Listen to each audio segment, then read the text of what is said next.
Assalamualaikum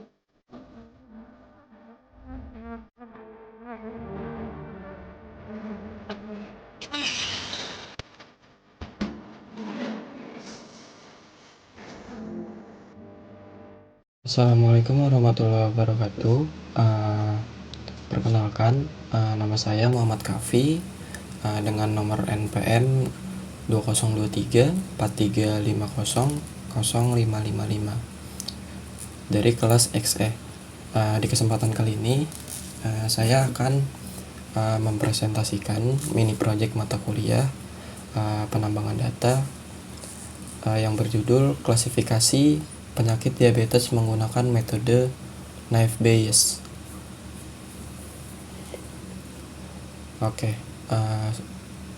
kita masuk ke bab pertama, yaitu latar belakang. Pada era digital ini, pemanfaatan data serta berkembangnya teknologi data dalam bidang kesehatan semakin berkembang. Rumah sakit dan fasilitas kesehatan sering dan terus menghasilkan data pasien dalam jumlah yang sangat besar. Tentu setiap harinya. Data tersebut sebenarnya dapat dimanfaatkan untuk membantu proses pengambilan keputusan. Salah satunya dalam mendeteksi penyakit tertentu. Kali ini penyakit yang akan menjadi fokus dalam proyek atau tugas kali ini adalah penyakit diabetes. Diabetes merupakan penyakit kronis yang terjadi ketika kadar gula darah dalam tubuh berada di batas normal akibat gangguan produksi atau penggunaan insulin. Penyakit ini dapat menyebabkan beberapa komplikasi serius seperti penyakit jantung, gangguan ginjal, gangguan saraf, bahkan kebutaan apabila tidak ditangani dengan baik. Sangat berbahaya penyakit ini karena bisa merambat ke organ-organ lain. Dengan banyaknya data pasien yang tersedia, proses identifikasi risiko diabetes secara manual menjadi kurang efisien. Oleh karena itu, diperlukan metode yang mampu membantu proses klasifikasi secara otomatis. Salah satu pendekatan yang digunakan adalah data mining dengan metode Gaussian Naive Bayes. Oke, untuk selanjutnya kita akan masuk ke bab selanjutnya, yaitu rumusan serta tujuan dari proyek dan tugas ini. Rumusan masalah pada proyek ini tentunya adalah untuk mengklasifikasikan risiko penyakit diabetes secara otomatis dengan menggunakan metode yang sudah kita sebutkan, yaitu metode Gaussian Naive Bayes berdasarkan data medis pasien yang tersedia.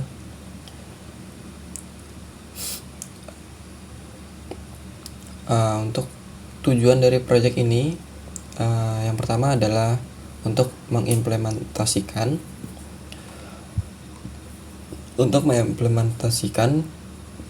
metode Gaussian Naive Bayes untuk klasifikasi penyakit diabetes. Yang kedua adalah mengevaluasi performa model menggunakan akurasi, precision, recall, dan F1 score.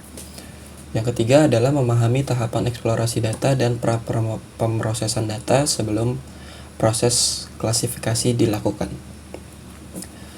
Oke, kita masuk ke selanjutnya, yaitu dataset yang digunakan dalam proyek ini. Dataset ini kita ambil dari Kaggle, yang dimana nama datasetnya adalah Pima Indians Diabetes Dataset. Sini aku akan menjelaskan sedikit tentang isi dari dataset ini. Dataset tersedia dengan data di dalamnya tersedia 768 baris dan diikuti dengan 9 kolom. Deskripsi variabel di sini pada data ini adalah variabelnya pregnancy, glucose, blood pressure, skin thickness, insulin, BMI, diabetes pedigree function, age, dan outcome. Jadi ada 9 variabel dalam data yang kita pakai untuk project kali ini.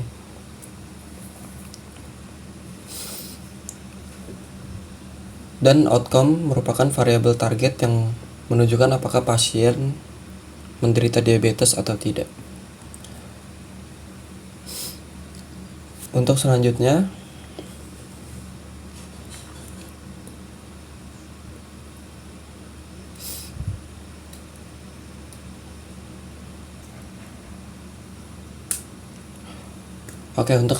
kita akan masuk ke pengolahan data menggunakan Python. Di tahap pertama, kita akan melakukan pembacaan dataset menggunakan library Pandas. Dataset dibaca menggunakan fungsi readCSV. Setelah dataset berhasil dimuat, dilakukan pengecekan terhadap beberapa baris pertama menggunakan fungsi head. Tujuan dari tahap ini adalah untuk memahami struktur data dan memastikan dataset berhasil dimuat tanpa error. Selanjutnya adalah proses untuk mengetahui ukuran dataset. Setelah dataset berhasil dibaca, dilakukan pengecekan ukuran dataset menggunakan fungsi shape. Dari hasil yang diperoleh, diketahui bahwa dataset memiliki 768 baris serta 9 kolom. Itu tadi kita sudah sebutkan bahwa isi dari dataset tersebut. Jumlah tersebut menunjukkan bahwa dataset memiliki ukuran yang cukup untuk digunakan dalam proses pembelajaran machine learning dasar. Selanjutnya, slide 7 menampilkan informasi dataset. Tahapan berikutnya adalah menggunakan fungsi info. Fungsi ini digunakan untuk melihat tipe data masing-masing atribut. Hasil menunjukkan bahwa seluruh atribut bertipe numerik. Selain itu, tidak ditemukan missing value atau data kosong. Namun meski tidak ada data kosong, ditemukan beberapa nilai nol secara medis tidak valid.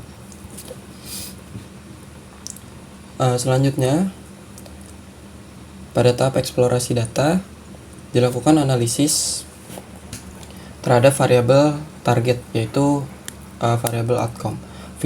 Visualisasi dilakukan menggunakan grafik batang.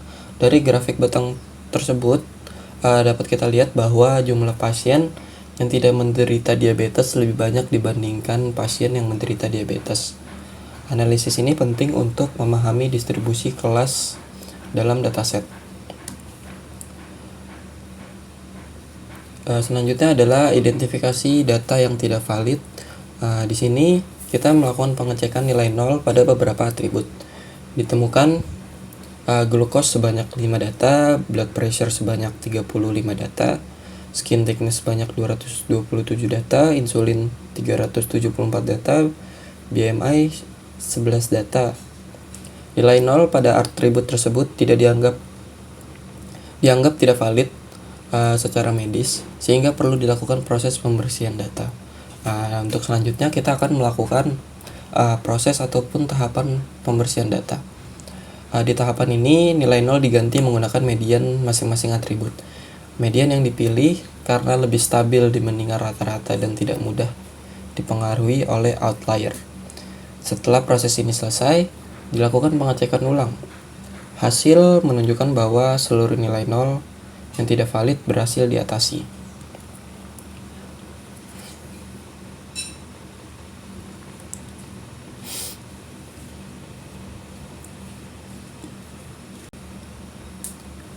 Selanjutnya kita akan membagi dataset menjadi 2 bagian.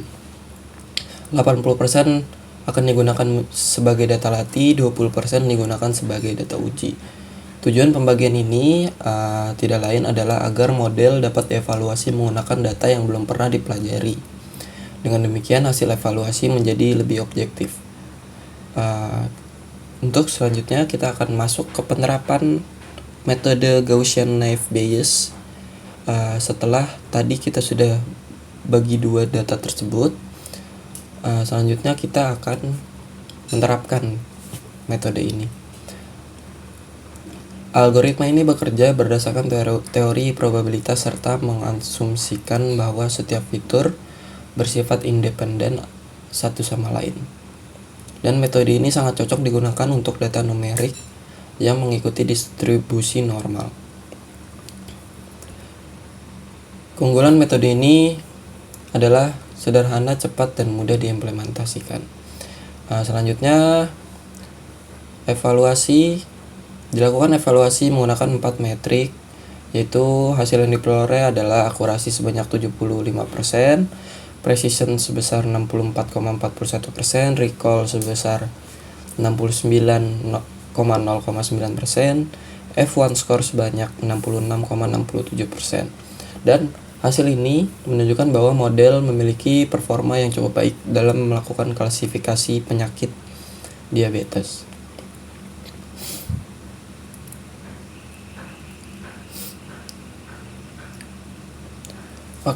Precision sebesar 64,41% menunjukkan bahwa sebagian besar pasien yang diprediksi menderita diabetes memang benar-benar memiliki indikasi penyakit diabetes. Recall sebesar 69,09% menunjukkan kemampuan model dalam mendeteksi pasien yang benar-benar menderita diabetes. F1 score sebesar 66% menunjukkan keseimbangan antara precision dan recall. Semakin tinggi nilai F1 score, maka semakin baik keseimbangan performa model. Untuk selanjutnya kita melakukan visualisasi menggunakan confusion matrix.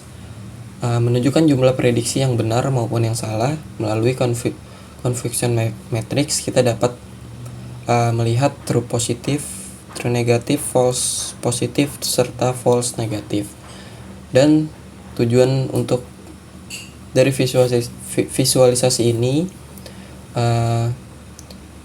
untuk dapat membantu memahami performa model secara lebih detail dibandingkan hanya melihat nilai akurasi. Di sini kita bisa lihat dilakukan juga visualisasi menggunakan grafik batang. Grafik ini membandingkan nilai akurasi, precision, recall, dan F1 score.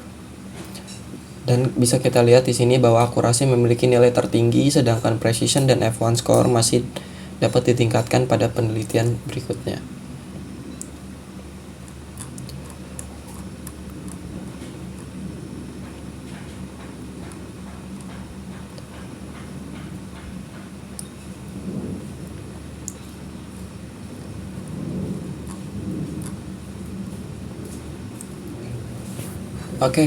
Untuk selanjutnya, berdasarkan seluruh hasil yang diperoleh, dapat disimpulkan bahwa metode Gaussian Knife Bayes mampu melakukan klasifikasi penyakit diabetes dengan cukup baik melalui eksplorasi data, pembersihan data, memberikan kontribusi penting dalam performa model ini.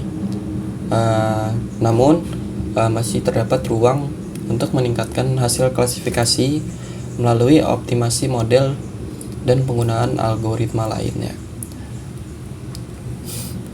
Dan